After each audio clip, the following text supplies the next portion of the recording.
주보에 기록된 대로 데살로니가전서 1장 2절부터 3절 말씀입니다. 우리가 너희 모두로 말미암아 항상 하나님께 감사하며 기도할 때에 너희를 기억함은 너희 믿음의 역사와 사랑의 수고와 우리 주 예수 그리스도에 대한 소망의 인내를 우리가 아버지 앞에서 끊임없이 기억함이니. 아멘. 자, 오늘 우리가 이제 이 말씀 가지고는 되게 데살로니가 교회의 장점, 좋은 점을 이제 생각을 해봅니다. 그래서 뭐 보통 다른 목사님, 다른 이제 설교집에 있는 제목 그대로 어떤 소문난 교회 이런 제목으로 함께 이제 말씀을 살펴보면서 은혜 받으려고 합니다. 소문, 우리도 이제 살다 보면 우리 동네에 소문이 많이 떠돌아다니죠. 이런저런 얘기들, 그죠? 곽치원사님 여기도 동네에 이런저런 얘기들 많이 떠돌아다닙니다. 근데 그 소문은 때로는 옳은 것도 있고 때로는 옳지 않은 것도 있고 또 좋은 것도 있고 나쁜 것도 있습니다. 근데 어쨌든 그 소문은 참 이게 무서운 게 옳든 그러든 뭐 진실이든 아니든 그 소문의 영향은 커요. 큽니다. 그래서 그 소문 때문에 어떤 사람은 흥하고 어떤 사람은 잘못되고 또 음식점 같은 경우도 소문 때문에 어떤 음식점은 잘 되고 어떤 집은 소문 때문에 이제 망한다는 거죠. 제가 이 소문에 대한 얘기 뭐 이렇게 여러 가지 읽다 보니까 어떤 사람이 그런 글을 써놨더라고요. 인터넷 신문에 사람들이 물건을 사잖아요. 근데 똑같은 물건이라도 고르는 기준이 있을 거 아니에요. 예를 들어서 이제 뭐 옷을 산다 그러면 옷도 여러 회사가 있으니까 한 회사 거 선택할 거 아닙니까? 신발도 그렇고 뭐 이제 저 같은 경우는 이제 여러 가지 책 같은 거 사는데 똑같은 걸 살 때 어느 회사 거 사느냐 그 선택 기준이 뭐냐면 어떤 이제 경제학자가 이런저런 경력을 조사해 보니까 어떤 사람들이 물건을 선택하는 기준이 입소문을 듣고 한대. 입소문 들려오는 소문을 듣고 그것을 따라서 어떤 회사의 물건을 사겠다라고 결정을 하고 실제로 그렇게 한다고 합니다. 근데 그 비율이 얼마나 됐냐면 약 작게는 20%에서 많게는 50% 절반의 사람들이 소문을 듣고 자기가 살 물건을 선택한다 이런 얘기를 합니다. 심지어 우리 아마 권사님들이나 장로님 TV를 보시다 보면 텔레비전 광고 방송 엄청 나오잖아요. 뭐 음식도 그렇고 옷도 그렇고 신발도 그렇고 많이 나오는데 그 광고를 듣고 사람들이 자기가 살 어떤 물건을 선택하는 것보다 입소문을 통해 듣고 선택하는 게 더 많다 그래요. 사실 광고비 엄청나게 들려요. 우리 아마 우리 권사님들도 들으신 놀랄 텐데 TV 한 뭐 30초 길어야 1분 정도 나오는 광고가 몇십만 원 정도가 아니라 몇백만 원, 뭐 몇천만 원 이렇게 합니다.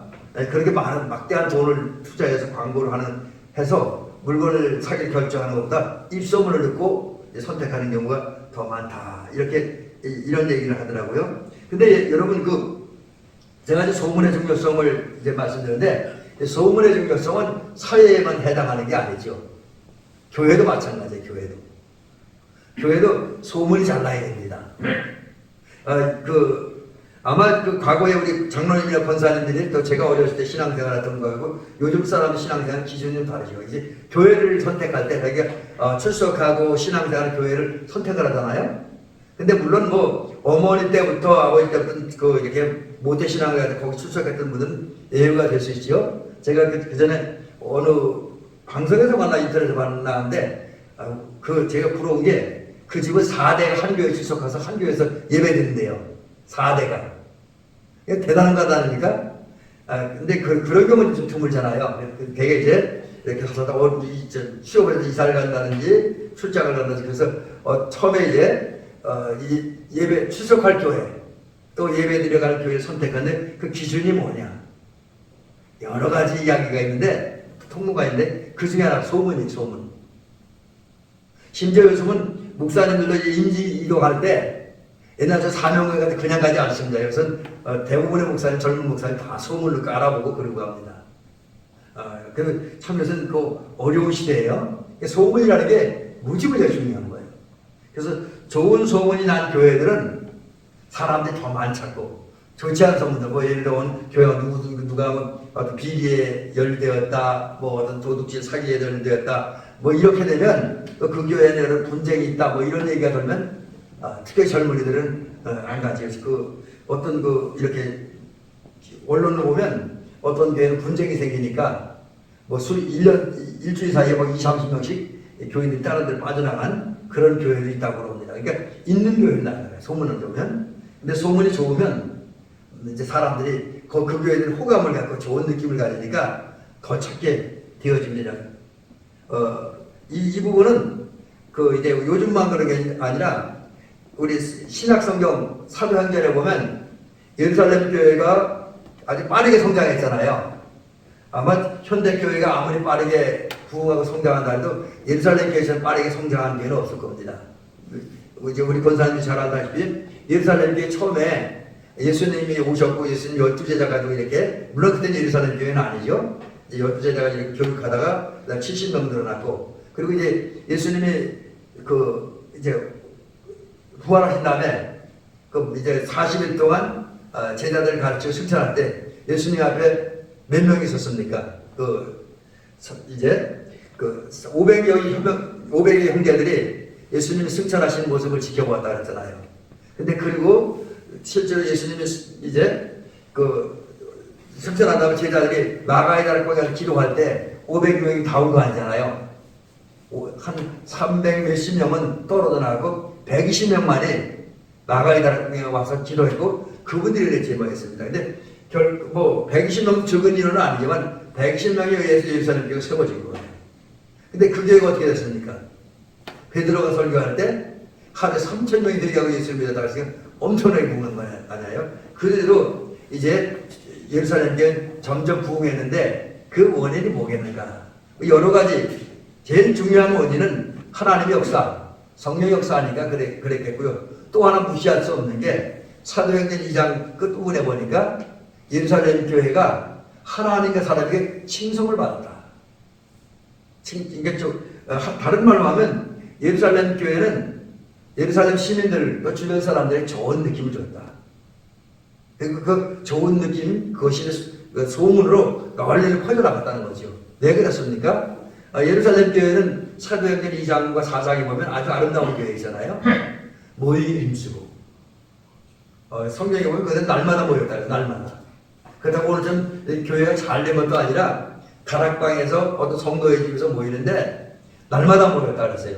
또 모이면 기도했고 찬양했고 또 사도들의 가르침을 받았습니다. 이건 요즘으로 말하면 목사님들 설교를 들은 것과 똑같아요. 또 목사님들 뒤에서 성경 공부를 한 거랑 똑같은 거죠.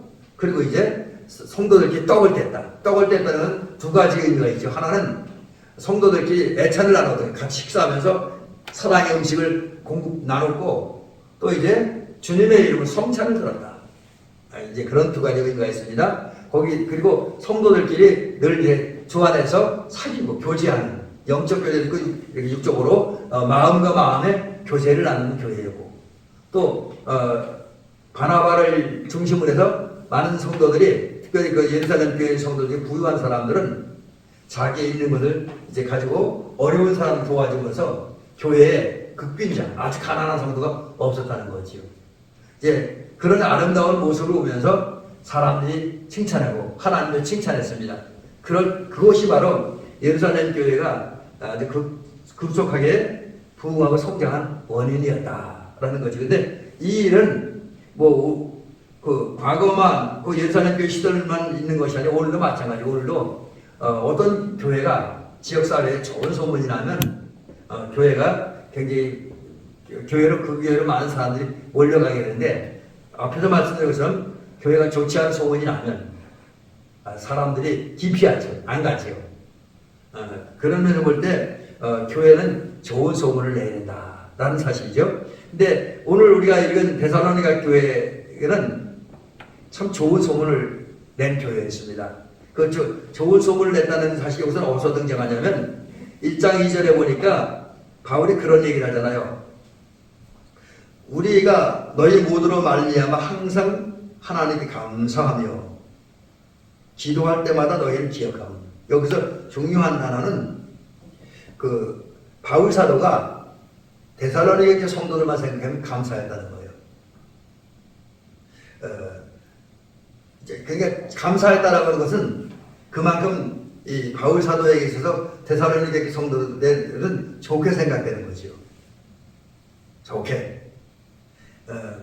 왜 그랬느냐? 자, 그러면 이제 왜 바울이 데살로니가 성도들에게 좋은 느낌을 가지냐? 이제 이것을 잠깐 살펴보겠습니다.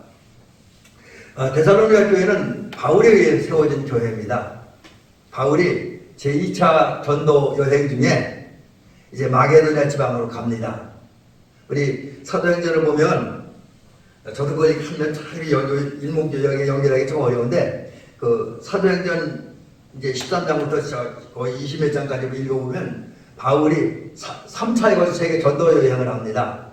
안디옥을 중심으로 해서. 근데 안디옥도 비시디 안디옥이 있고 수리아 안디옥이 있는데 바울이 선교의 중심지를 삼았던 안디옥은 수리아 안디옥입니다.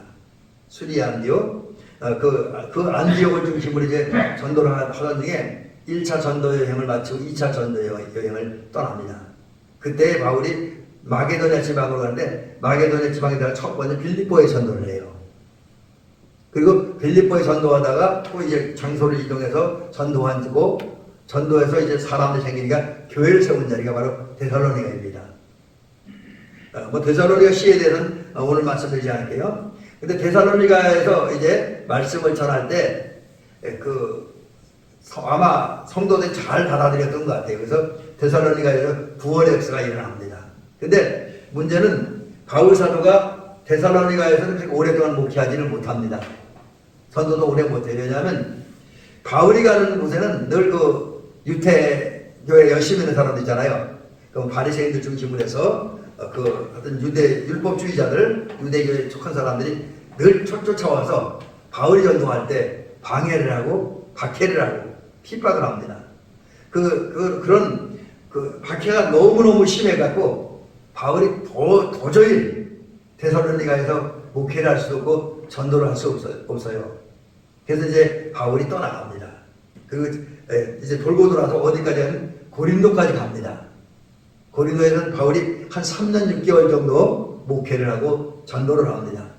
그럼 데살로니가 교회는 어떻게 됐냐? 데살로니가 교회는 이제 바울이 떠나면서 자기 아들같이 여겼던 자기 후임자인 디모데를 보냅니다.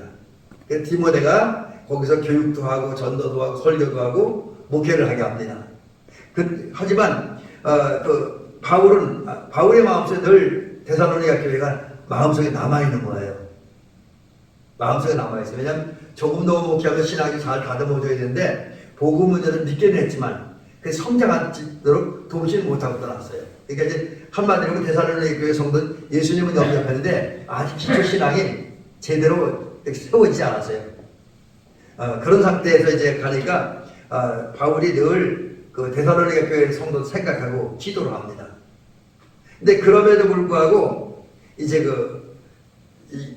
데살로니가부터 바울이 지금 목회하는 고린도까지 굉장히 먼 거리인데 그 소문이 데살로니가 교회 성도들이 비록 바울이 조금 짧은 시간 목회했고 좀 다 잘 돌보아지지 못했음에도 불구하고 믿음이 성장한다는 것이 하나님의 진리 안에서 믿음이 성장한다는 것이 그 소식이 들리는 거예요. 그러니까 다른 말로 하면 좋은 소문이 들린 거죠. 비록 멀리 떨어져 있지만 데살로니가 성도들이 믿음이 잘 성장한다고 하는 소문이 들립니다. 그 소문을 들으면서 이제 바울은 감사한 거죠. 감사했다고 하는 것은 우선 바울의 입장에서 데살로니가 교회 성도들의 믿음이 성장하는 기쁜 거예요. 그런 기쁠 뿐 아니라 자기의 짧은 기간이지만 데살로니가에서 목회하는 것에 대한 보람과 만족과 긍지를 느끼는 거죠.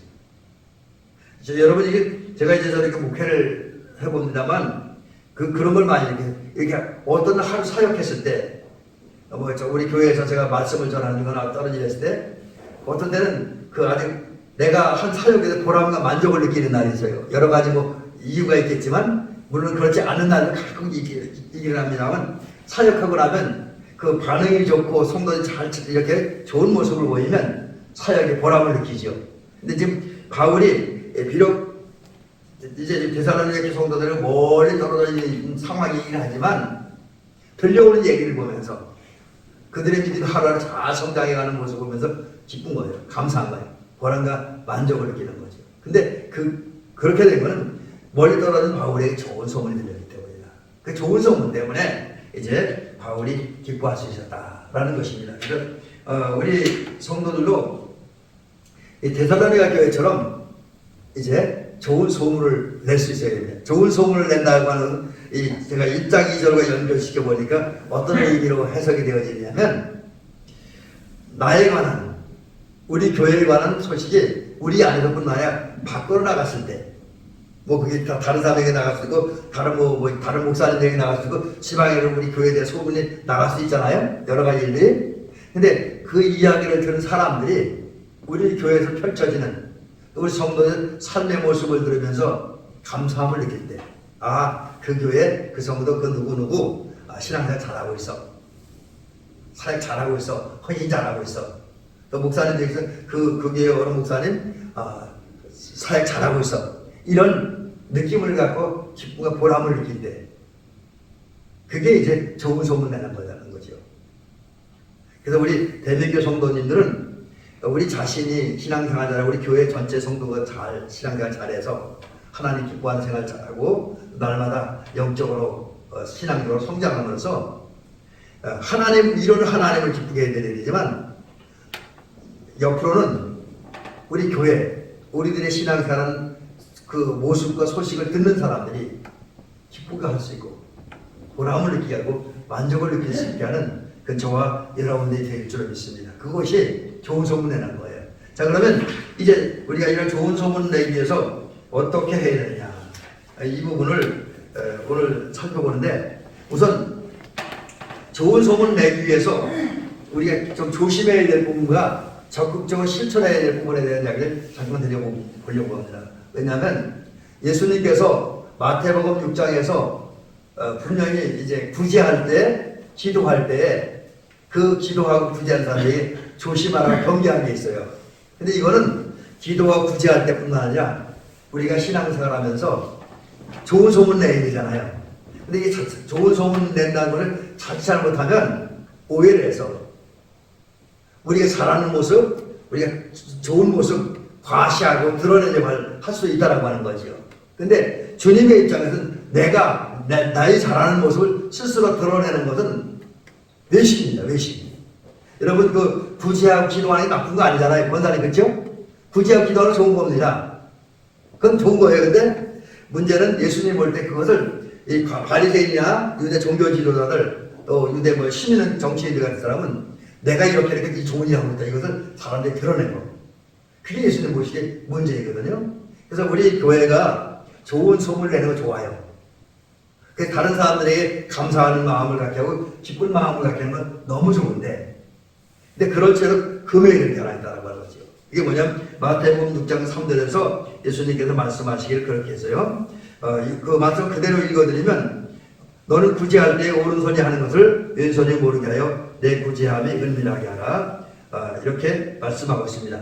이게 구제와 기도에 대한 얘기예요. 근데 우리가 우리 교회에서 좋은 소문, 아름다운 소문을 내기 위해서 우리 살아야 되지만, 근데 내가 우리 교회에 좋은 소문을 내기 위해서 일부러 내가 잘하는 거, 내가 열심히 뭐 하는 거, 열심히 수고하는, 헌신하는 걸 사람들 드러내고 공개하고 자랑하면 안 된다는 거죠. 오히려 예수님 말씀에 은밀하게 하라. 왼손이 하는 일을 오른손이 모르게 하라. 이게 우리 신체적으로 보면 우리 내 몸 하나를 볼 때 내 왼손이 하는 일을 오른손이 모를 수가 없죠. 그렇죠? 어쩌면 그래서 인간적으로 보면 왼손이 하는 일을 오른손이 모르게 한다? 불가능할 수도 있어요. 불가능한 거죠. 그럼에도 불구하고 예수님께서 그런 말씀을 하시는 것은 내가 그 구제하는 것, 기도하는 것 그만큼 은밀하게 드러내지 말고 조용히 해야 된다는 거죠. 드러내지 말고 자랑하지 말고 과시하지 말고 그냥 있는 자리에 최선을 조용히. 우리가 이제 교회가 좋은 소문 내는 거, 사랑을 실천하고 사회 지역사회에 섬기는 거, 여러 가지 헌신하고 봉사하는 자들도 그게 나 이런 일 합니다 이게 드러내는 게 아니라 은밀하게 조용히 해야 된다. 그래서 제가 이거 보면서 생각나는 게 있는데, 그 제가 여기 서산에 있을 때 우리 교회 어떤 분이 저를 많이 사랑했나 봐요. 그래서 맨날 아침에 나가보면 우리 사모님이 기억나는지 모르겠는데 그 우리 그 사택에 들어가는 문이 하나 있었거든. 문고리에 우유가 하나씩 걸려있어요. 한동안. 근데 저는 솔직히 누가 갖다 놨는지 몰라요. 아침에 나가면 누가 이렇게 문고리에 걸어놓고 가요. 누군지 몰라요. 지금도 몰라요. 그분이야말로 그 목사님을 향한 그 사랑 대접을 은밀하게 실천한 거지요. 은밀하게. 그러니까 우리가 그 이웃사랑 실천하는 것도 그렇고, 이웃 섬기는 것도 그렇고, 봉사하는 것도 그렇고, 사실은 그 누구도 모르게 은밀하게 하는 거. 그게 필요한 거죠. 근데 그렇게 하는데도 결국은 하나님은 진실한 하나님이잖아요. 그 앞에 모든 것이 다 드러나잖아요. 때문에 우리는 아무리 은밀하게 한다 할지라도 결국 하나님의 역사하심으로 은밀하게 행한 선이, 은밀하게 행한 사랑이, 은밀하게 행한 겸손이, 은밀하게 행한 그 어떤 구제와 기도가 자연스럽게 결국은 알려지게 된다는 거죠. 그렇게 되는데 우리 교회는 좋은 소문을 낼 수 있다라는 거죠. 그래서 오늘 이 데살로니가서 1장 2절 3절을 보면서 우리 교회가 좋은 소문을 내긴 내야 되는데 그 좋은 소문 내기 위해서 우리 하는 일들은 드러내거나 자랑하는 과시하는 것이 아니라 곧 외식하는 모습이 아니라 조용히 은밀하게 그렇게 된다는 사실을 말씀드리면서 그렇다면 우리가 조용히 은밀하게 실천해야 될 일이 뭐냐? 이게 이제 오늘 1장 3절에 나오는데 여기 세 가지를 이야기하고 있습니다. 믿음의 역사, 믿음의 역사라고 하는 거죠. 이 역사라고 하는 말은 여러 가지 의미가 있습니다. 근데 그 중에 하나는 일한다. 근데 이제 요즘에는 그 젊은 목사님들이나 신학생들 또 젊은 분들은 역사라고 하는 말은 사역이라고 하는 말을 많이 쓰더라고요. 근데 저는 요즘 시대가 아니라서 그런지 사역이라는 말보다 제 입에는 역사라고 하는 말이 더 붙어 있어요. 근데 하여튼 역사는 사역도 일하는 거, 봉사하는 거. 그래서 여기 오늘 본문에 보면 그 데살로니가 성도들의 좋은 소문이 데살로니가로부터 멀리 떨어진 고린도에 있는 바울에게까지 전해진 것은 믿음의 역사가 있었기 때문이다. 다른 말은 믿음으로 수고했다는 거죠. 믿음에서 나온 활동을 했다는 거죠. 믿음에서 나온 봉사를 했다라고 하는 것입니다. 그렇습니다. 믿음이라는 게 뭐냐? 늘 이제 우리가 강조하지만 믿음은 처음엔 마음으로 믿는 거예요. 로마서에 보면 마음으로 믿고 입으로 시인하는 겁니다. 이거 믿음은 아무리 겉으로 표현이 잘도 마음의 믿음이 없고 입으로 시인되는 믿음이 없으면 그건 의식이 되는 거예요.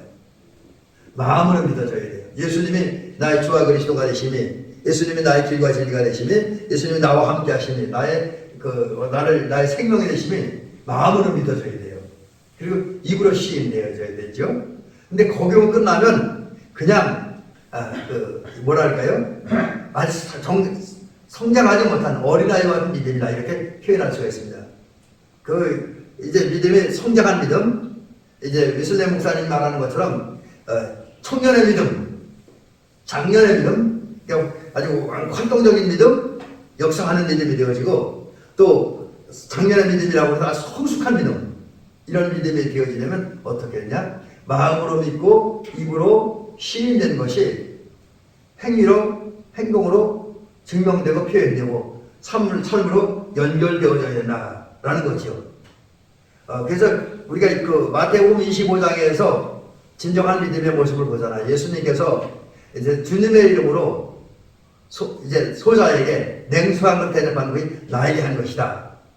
이 얘기는 뭘 사랑의 실기나 실천이라는 면에서 얘기를 할 수 있지만 믿음이라는 건 마음으로 믿고 입으로 시인한 것을 삶 속에서 실천하는 것이다 라고 할 수가 있습니다. 근데 사실 우리가 이제 이런 믿음을 갖기는 쉽지 않은데 데살로니가 교성들은 이 믿음을 가진 거예요. 믿는 것을 실천한 거지요. 또 이렇게 믿음의 역사 하면 이제 가나안의 혼인잔치에서 마리아와 함께 일했던 카인들 있잖아요. 그분들도 이제 믿음으로 이제 일한 거죠. 그들이 믿음으로 일하는 게 뭡니까? 마리아가 예수님 시키는 대로 하라 했잖아요.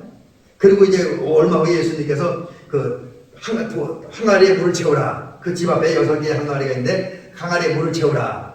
근데 사실 여러분 그 팔레스틴 중동 지역에서 6개의 돌 항아리에 물을 채우는 게 쉬운 건 아닙니다.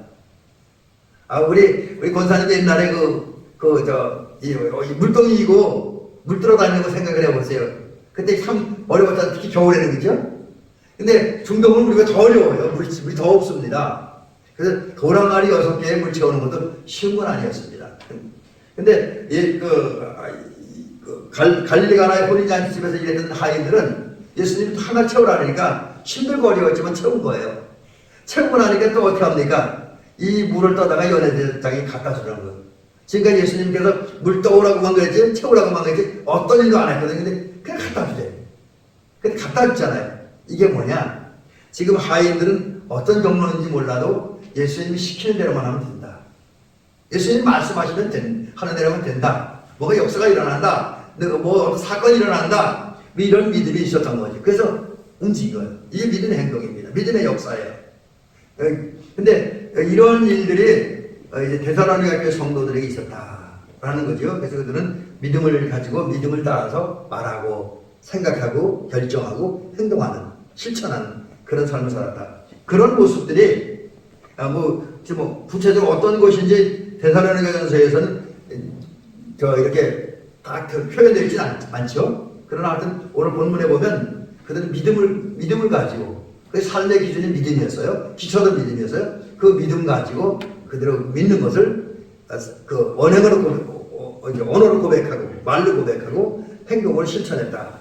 그런 것이 이제 멀리 떨어진 바울에게까지 전해졌다. 그게 이제 데살로니가 교회 성도들이 좋은 소문 낸 원인이지요. 그래서 이게 사실 좀 부담스럽고 어려운 얘기이긴 하지만 우리 역시 완벽할 수는 없을 거예요. 아마 실수도 많이 하겠지만 그럼에도 불구하고 최선을 다해서 내가 믿는 것을 말로 고백한 것을 삶의 현장에서 실천하고 적용하는 그런 저와 여러분들일 것들처럼 있습니다. 특별히 성경에 기록된 말씀들 그대로 한번 해보는 거예요.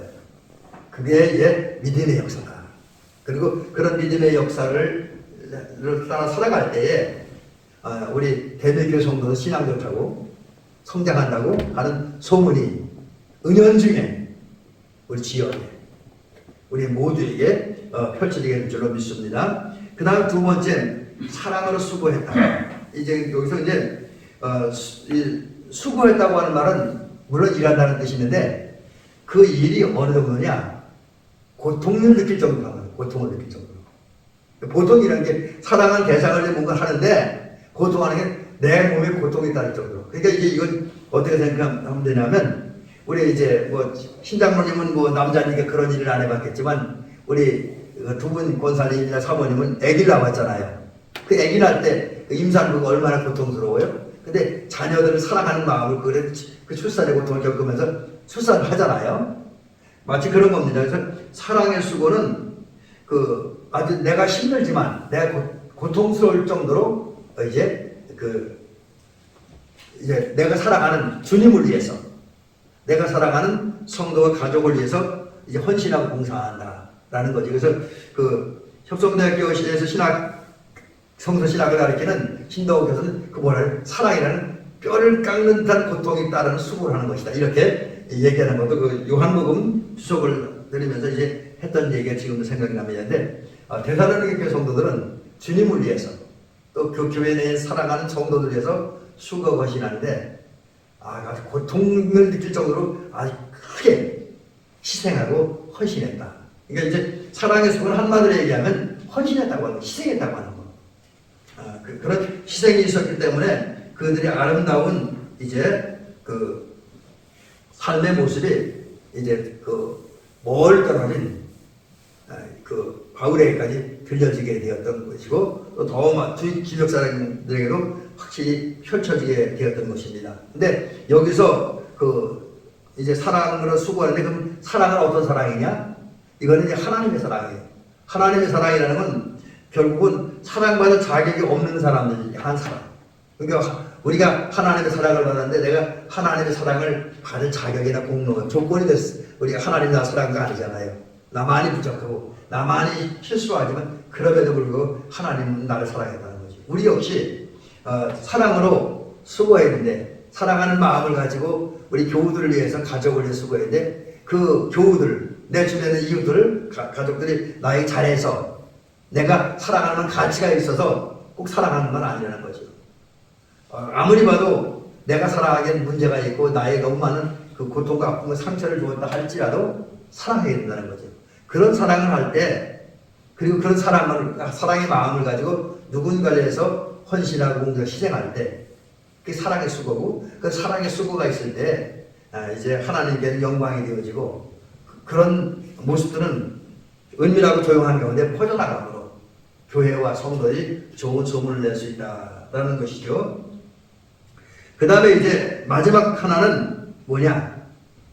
우리가 이제 교회가 좋은 소문을 내기 위해서 은밀하게 실천해야 되고 또 행해야 될 것이 뭐냐? 소망의 인내를 품고 살아가는 그런 저와 여러분들이 될 필요가 있습니다.